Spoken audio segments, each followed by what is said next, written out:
So you're having trouble figuring out what option strategy you should use. Well, today I'm going to be going over how to determine what option strategy you should use in every single situation. So if you want to find out, make sure you stay till the end of the video.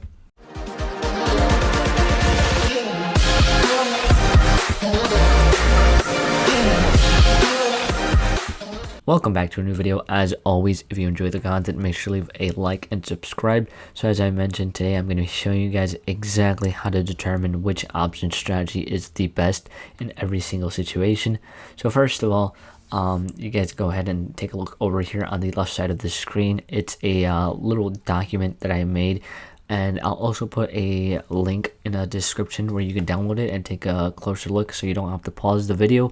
But basically what that is a document that I made which has the most common and most used option strategies, and I kind of categorize them into different sections, and that will play into effect a little bit later when we actually get into choosing an option. But I'm not going to explain how to use all the strategies listed there. I'm just going to assume that you have a basic understanding of how options work. But first of all, the very first thing you want to do when you're trading options is identify the trend on the stock, because if you don't identify the trend, it doesn't matter what option you choose, because you really don't have an idea of where the stock is going. So the very first thing, like I said, is we have to make an analysis and make a prediction on where the stock is going to go.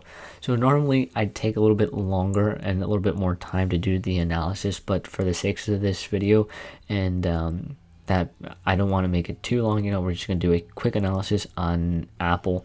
And as we can see, today is Friday. Yesterday we had a pretty big red day.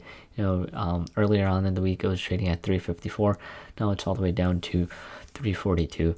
And so what we can see here on Friday is kind of a V-shaped recovery that's going on from yesterday when it started dipping a lot. Today morning it was at around 347. Right now it's 342. So a quick analysis and a quick prediction on this that would be adequate would be that we'd expect it to complete the V-shaped recovery, and so that means that a good price target for the short term would be right around the 348 area.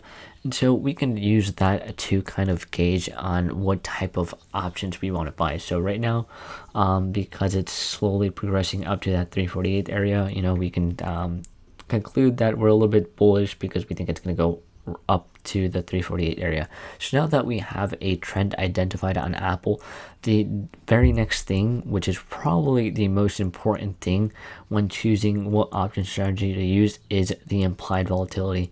And you don't want to gauge the implied volatility on the overall VIX, because the VIX tracks the implied volatility of SPY. And if you compare the implied volatility of SPY to a different stock, say Apple, it's basically like comparing apples to oranges, because they're two different securities and you can't really compare them. So the way we do that is we need to compare the current implied volatility on Apple to its relative implied volatility over the previous history of time frame. And the way we do that on Thinkorswim is we go ahead and add another study. We can go ahead and right click if you're on a computer, go down to studies, quick study, and you want to go all the way over here to all studies, where it's where is that, 8i right here, and click on implied volatility. So now we have the implied volatility chart down here, and you can kind of play around with it depending on how large of a time frame you want to look at. You could also up here switch the time frame, and let's say we want to look at the previous 20-day history of the implied volatility. Just click that, and you see it just shows us this. But for the sakes of this video, we're going to be looking at just this week's implied volatility, because let's say we just want to trade something and not hold it for too long. So our best case scenario would be to use something that is relatively recent. So we're going to go with the previous 5 days.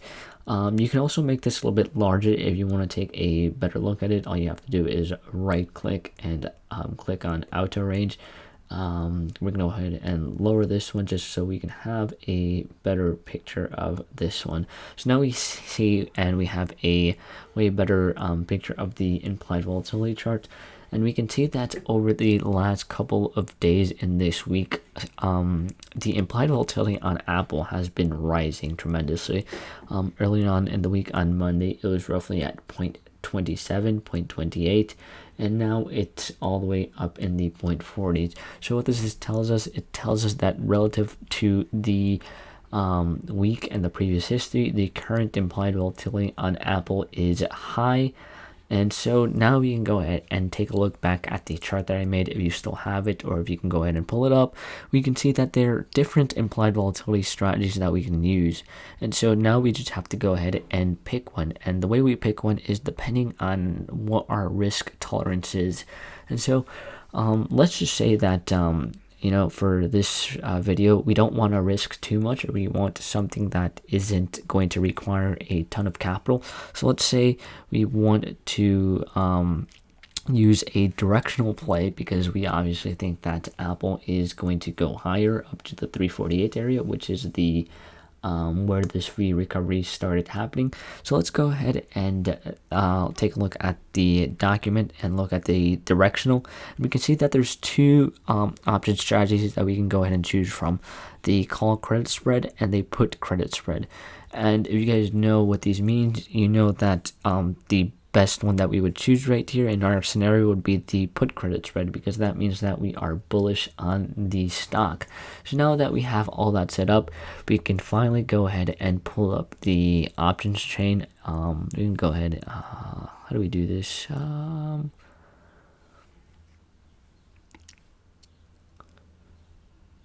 So now that we have all that figured out, we can go ahead and finally pull up the options chain, and we can go ahead on trade all products. And it should load. Yeah, there we go.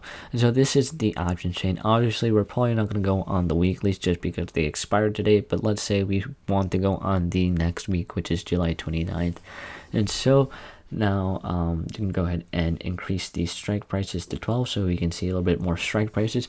So now we have the options chain here, and so this is a little bit some of the easier part. We already did all the hard work figuring out which option strategy we want to use and what the implied volatility is, and so now it's just determining out which strike prices we want to go on our put credit spread. So we're going to be over here on this side.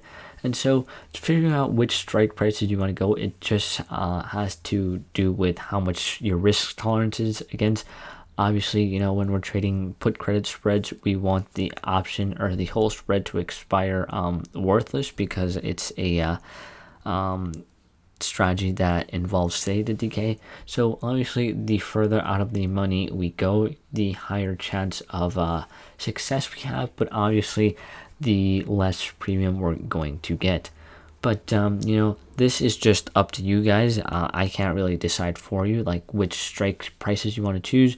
I can just give you my 2 cents, and like I said, the further out of the money you go, the higher chance of success that you have. But obviously that is all your guys' choice. But that's pretty much it. Like, that's pretty much how you decide which option strategy to use and when to use it. So I hope you guys enjoyed this video. If you guys did, make sure to leave a like and subscribe, and I will see you guys in the next one.